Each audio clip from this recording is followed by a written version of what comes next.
La infección por el virus del dengue es la arbovirosis más frecuente en el mundo. Esta ocurre principalmente en las áreas tropicales y subtropicales infectadas por sus vectores, el Aedes aegypti y el Aedes albopictus.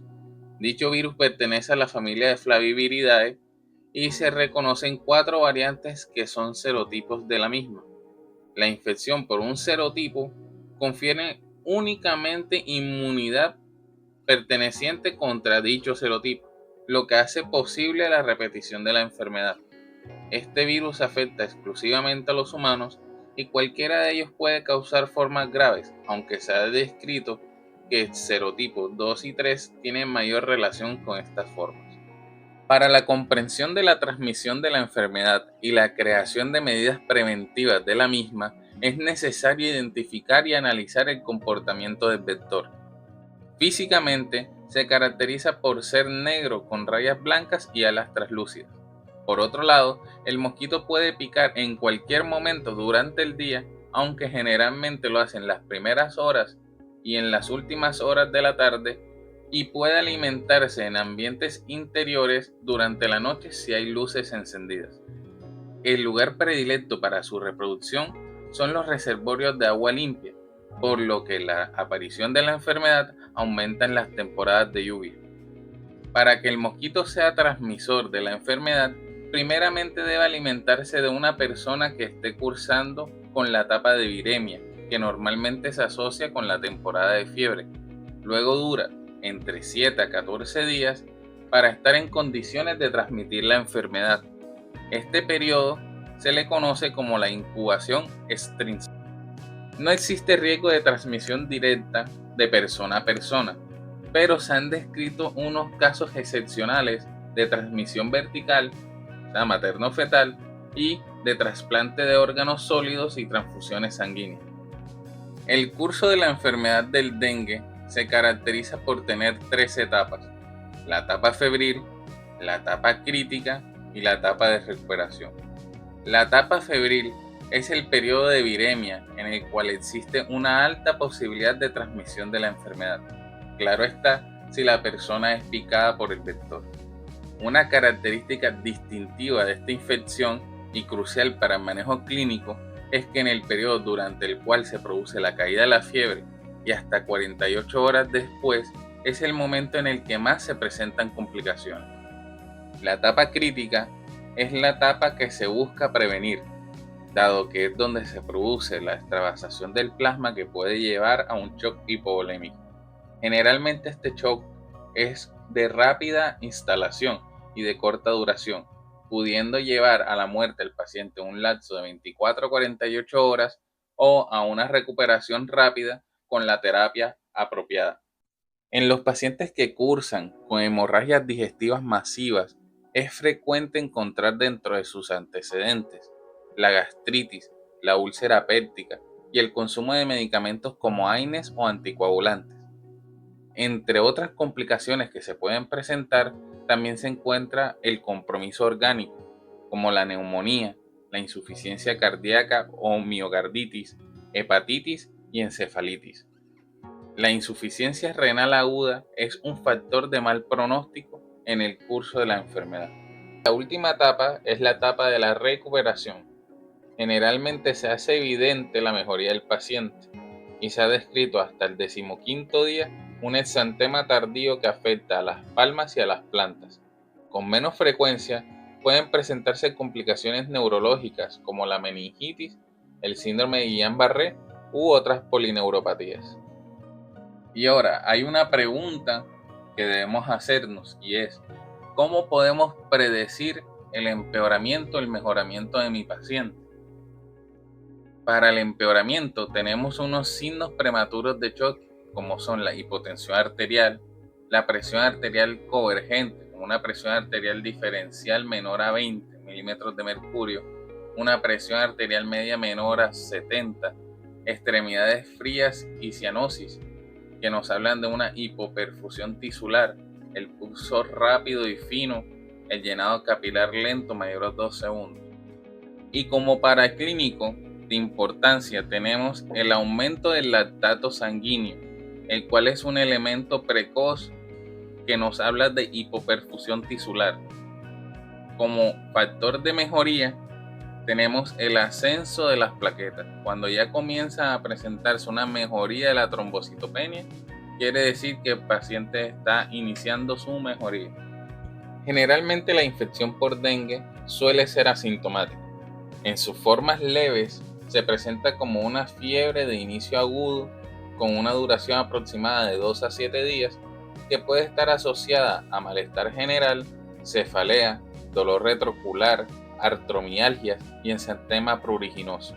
En casos más graves se pueden presentar manifestaciones hemorrágicas, incremento del hematocrito, la presencia de derrame en serosas y shock hipovolémico.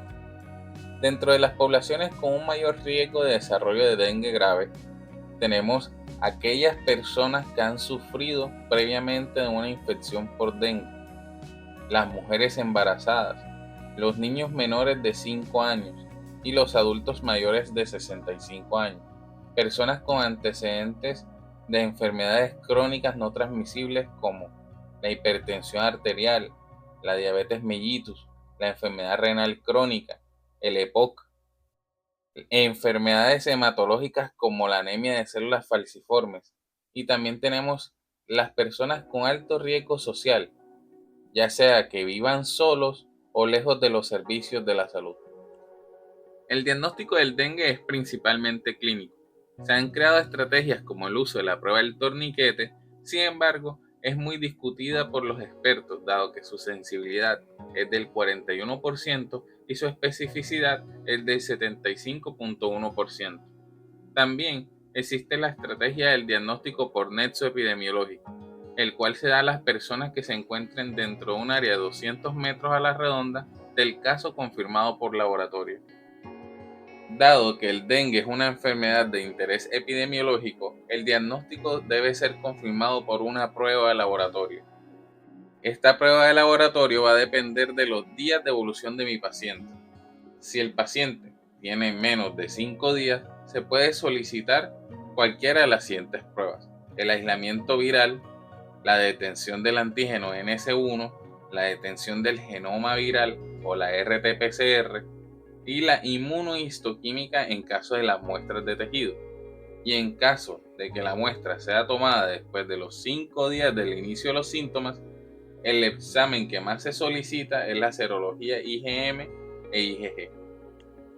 Antes de empezar a tratar a nuestro paciente, debemos clasificarlo, teniendo en cuenta que un paciente que se encuentra cursando con un dengue grave es aquel paciente que cursa con un shock hipovolémico, dificultad respiratoria, hemorragias graves o compromiso orgánico.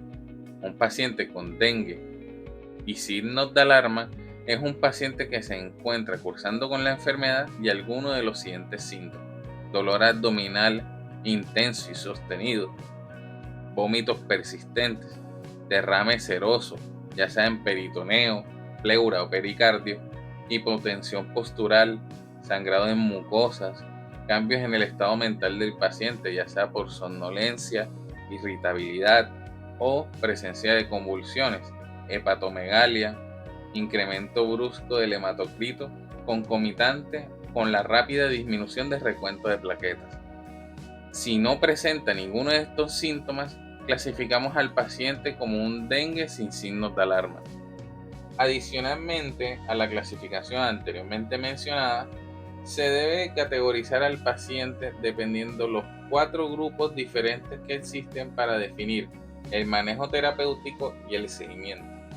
El grupo A son aquellos pacientes que se encuentran cursando con dengue sin signos de alarma y que además no tienen ni comorbilidades ni alto riesgo psicosocial.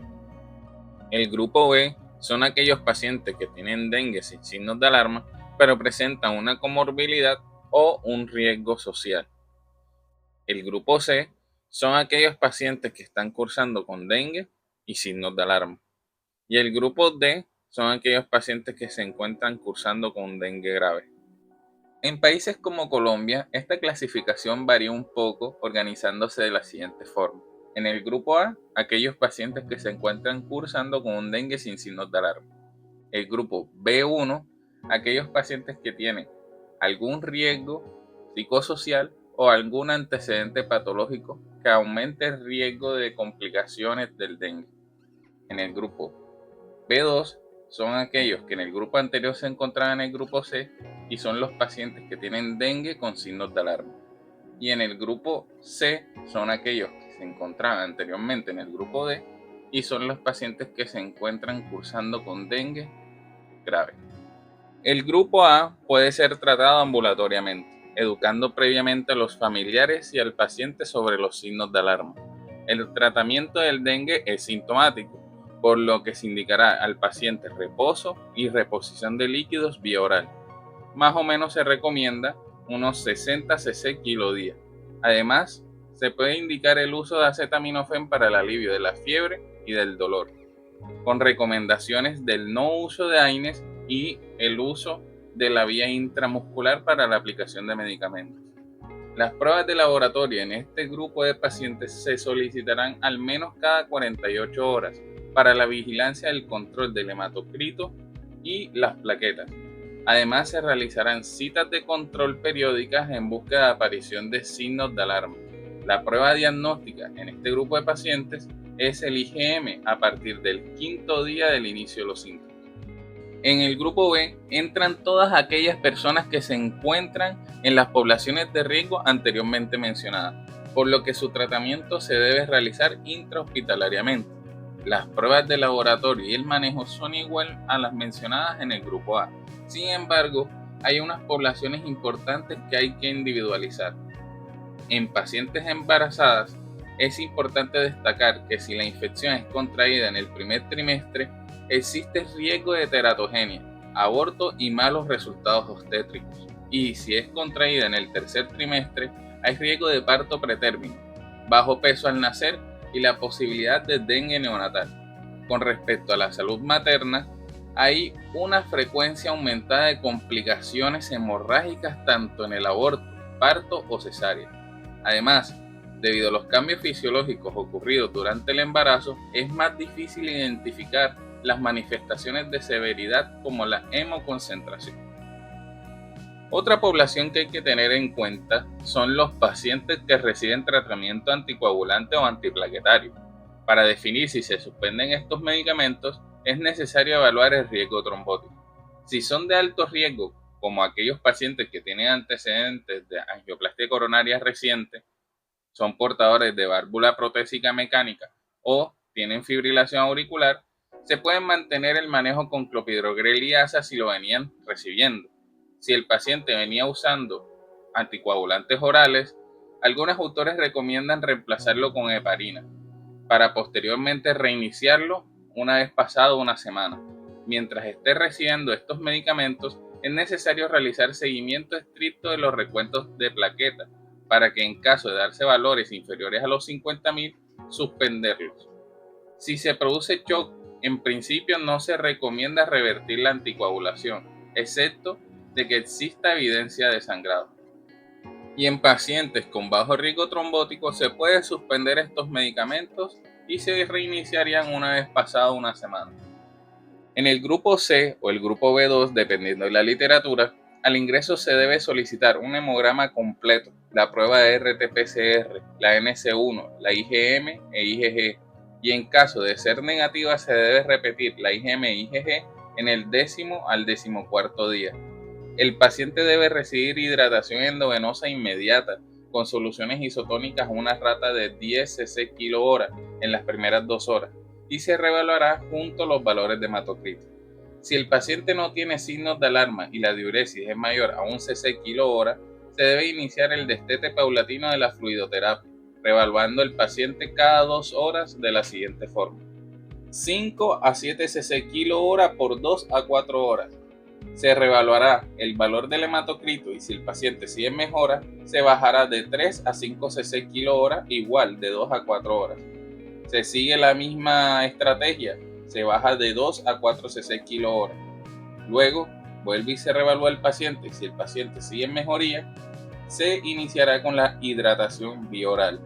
Si persisten los signos de alarma o la diuresis es menor a 1 cc kilo hora, se debe repetir el bolo de 10 cc kilo hora 1 a 2 veces más. Si definitivamente hay deterioro clínico o incremento rápido del hematocrito a pesar de la estrategia llevada a cabo, se debe tratar al paciente como el grupo D y se debe considerar la posibilidad de que tenga una hemorragia. En los pacientes del grupo D, al igual que en el grupo C, se debe solicitar un hemograma completo, la prueba de RT-PCR o de NS1 en los primeros 4 días, la prueba de IgM o IgG a partir del 5.º día. Si la RT-PCR o la NS1 es negativa, se debe repetir la prueba de IgM e IgG en los 14 a los 21 días después.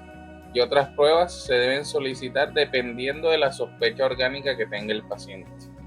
Se debe pasar un bolo de cristaloides a 20 cc por kilo para pasar en 15 a 30 minutos. Si el paciente presenta mejoría, se puede iniciar el destete de fluidoterapia a 10 cc por kilo para pasar de 1 a 2 horas. Si el paciente sigue con esta tendencia, se puede iniciar el destete paulatino que anteriormente fue mencionado en el grupo C. En caso de que no haya mejoría de nuestro paciente, se puede repetir la dosis carga de cristaloide de 20 cc por kilo para pasar de 15 a 30 minutos. Si definitivamente no mejora, se puede plantear la necesidad del uso de expansores plasmáticos como la albúmina a una dosis de 0.5 a 1 gramo por kilo. A falta de esta, se puede iniciar coloides sintéticos a una rata de 10 a 20 cc kilo hora. Se puede pasar de 30 a 60 minutos. Si el paciente no mejora con todas estas estrategias que hemos tomado, definitivamente nos toca pensar en el uso de drogas vasoactivas, así como la transfusión de glóbulos rojos o plaquetas según la situación clínica de nuestro paciente. En todos estos grupos se debe mantener la protección contra el mosquito hasta el 10º día desde el inicio de la fiebre, ya que existen estudios en el que se ha demostrado que la viremia persista hasta ese día, a pesar del paciente no encontrarse febril. Y ahora tenemos una pregunta: ¿cuándo podemos darle salida a nuestro paciente? Los criterios que debe cumplir son la ausencia de la fiebre durante 24 a 48 horas, la mejoría del estado general, apetito, gasto urinario, estabilidad hemodinámica, que no tenga dificultad para respirar, la tendencia de incremento del número de plaquetas y el hematocrito estable sin requerimiento de uso de líquidos endovenosos. Para finalizar, es importante recalcar que se debe educar a las comunidades, pacientes y familiares sobre las medidas de prevención y presentación de los signos de alarma para disminuir la morbimortalidad general de la enfermedad y así cuidarnos como población. Si les gustó este formato de video, tienen sugerencias, algún tema que quieran tratar, suscríbanse, denle like y háganmelo saber en los comentarios.